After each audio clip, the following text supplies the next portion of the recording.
এই রকম ফুলকপির পরোটা যদি কাউকে বানিয়ে দেওয়া যায়, কথা দিচ্ছি ও তো প্রশংসা করবেই করবে। আর খেতে যা দুর্দান্ত টেস্ট, সে প্রশংসা না করেই পারবে না। তো যাওয়া যাক। এখানে আমি একটা কলিফ্লাওয়ার নিয়েছি 500 গ্রামের। আর পোকা আছে কি না এগুলো সমস্ত কিন্তু বেছে নিতে হবে। আর যদি কোনো ডাউট থেকে থাকে তাহলে একটু গরম জল করে নুন দিয়ে এগুলোকে ভালোভাবে ভিজিয়ে রাখলে 5 মিনিট মতো, তাহলে পোকাগুলো সব চলে যাবে। আর আমার এই কপিটাতে একদম পোকা নেই, তাই আমি এমনি ফ্রেশ জলে আমি ধুয়ে নিলাম। আর এগুলোকে গ্রেটারের সাহায্যে আমি গ্রেটও করে নেব। এভাবে মিহি করে গ্রেট করে নিতে হবে।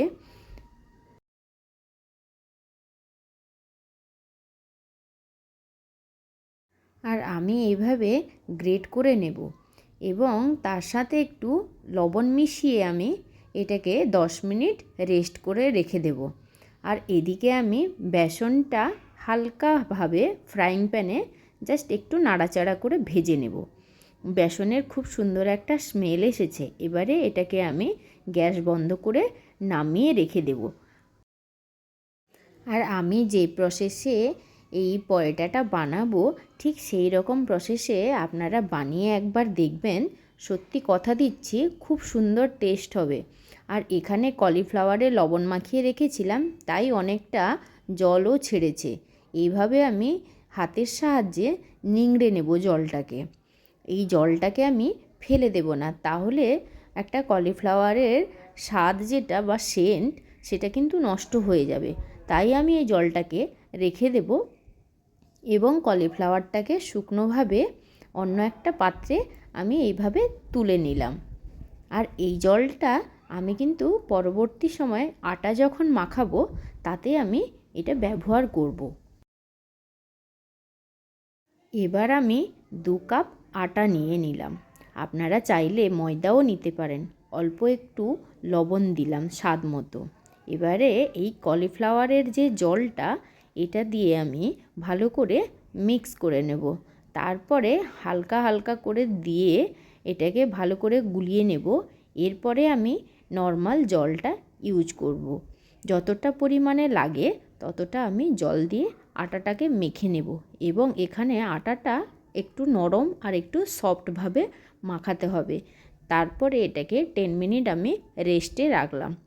আর এদিকে কলিফ্লাওয়ারে অল্প একটু জিঞ্জার দিলাম, একটু গ্রিন চিলি দিলাম এবং একটু কোরিয়েন্ডার লিভ, ধনেপাতা, এবং 1 চামচ হলুদ, লঙ্কা গুঁড়ো, আর দেব ধনে গুঁড়ো, আর দারচিনির গুঁড়ো, গরম মশলা, এবং দেব ম্যাঙ্গো পাউডার, আর স্বাদমতো লবণ দিয়ে ভালোভাবে এটাকে মিক্সড করব। আর যদি প্রয়োজন হয় সেই অনুসারে আমি একটু ভাজা বেসনটা এখানে ইউজ করব বাইন্ডিংয়ের জন্য। আর আপনারা চাইলে এটাকে দিতেও পারেন বা অ্যাভয়েড করতে পারেন। আমি বাইন্ডিংটা ভালো হবে জন্য একটু ভেজে রাখা আগে থেকে বেসনটা এখানে ইউজ করলাম। আটাটাকে আর একটু ঠেসে নেব। এবারে আমি লেচিগুলো কেটে নিই। আর আমি যেরকম সাইজের লেচি কাটছি সেই রকম সাইজের লেচিটা আপনারাও কেটে নেবেন। এবং আটাটা ভালোভাবে দিয়ে আমি ভালো করে একটু বেলে নেব। আর চাইলে আমি একটু বাটির মতো শেপ দিয়ে, যেরকম আগের দিনে দিদা ঠাকুমারা পুলি পিঠে বানাতো, সেইভাবে আমি একটা শেপ দিয়ে রাউন্ড বাটির মতোও করতে পারি। এর মধ্যে পুর দিয়ে ভালো করে চেপে চেপে পুরো মোমোর মতো ঘুরিয়ে ঘুরিয়ে মুখটাকে বন্ধ করব। ঠিক এইভাবে করতে হবে। আর এভাবে করে আমি এটা হাতের সাহায্যে চেপে পুরো কেটে নেব এবং রাউন্ড একটা শেপ দিয়ে আমি শুকনো আটাতে আবার বেলে নেব। আর যতটা পরিমাণে আমার বেললে মশলাগুলো বেরিয়ে না যায়, আমি ততটা বড় করে বেলে নেব। আর এদিকে পুরো আটাটাই আমি কিন্তু ডিপ করব।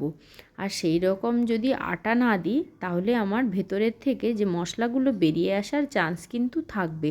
তাই আমি বেশি করে আটা দিয়ে এটাকে বেলে নেব।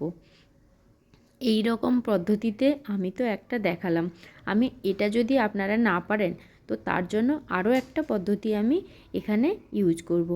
হালকা হাতে একটু চাপিয়ে আমি একটা রুটির শেপ দেব।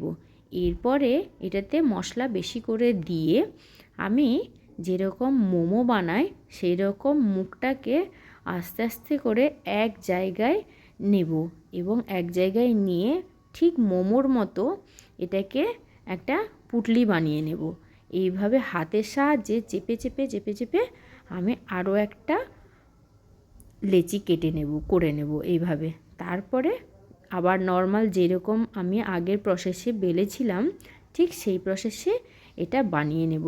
আর কথা দিচ্ছি এটা করে আপনারা একবার ট্রাই করবেন, আমি তো বলছি মানে খুব সুন্দর একটা টেস্ট হবে। আর শীতে তো প্রচুর পরিমাণে ফুলকপি থেকে বাঁধাকপি থেকে সমস্তটা পাওয়া যায়।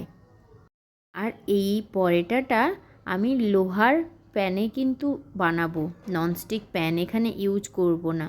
আর এইভাবে আমার হালকা গোল্ডেন ব্রাউন হয়ে গেলে আমি ঘিয়ে বা তেলে আমি এটাকে ভাজতে পারবো। চারদিকে এরকম অয়েল ছিটিয়ে দিয়ে আমি উপরেরটা অয়েল লাগিয়ে দিলাম। এইভাবে নাড়াচাড়া করে এই পরোটাটা আমি ভেজে তুলে নিলাম। আর এই পরোটাটা আমি আচার, চাটনি আর দই আর একটু পেঁয়াজ দিয়ে খাবো। আর আপনারা চাইলে এটা যে কোনো রকম তরকারি দিয়েও খেতে পারেন। আর আমি তো কথা দিচ্ছি এটা অপূর্ব টেস্ট হবে। আর আমার যদি এই রেসিপিটা আপনাদের ভালো লেগে থাকে তাহলে ফ্যামিলি, ফ্রেন্ডস সবার সাথে এই রেসিপিটা শেয়ার করবেন।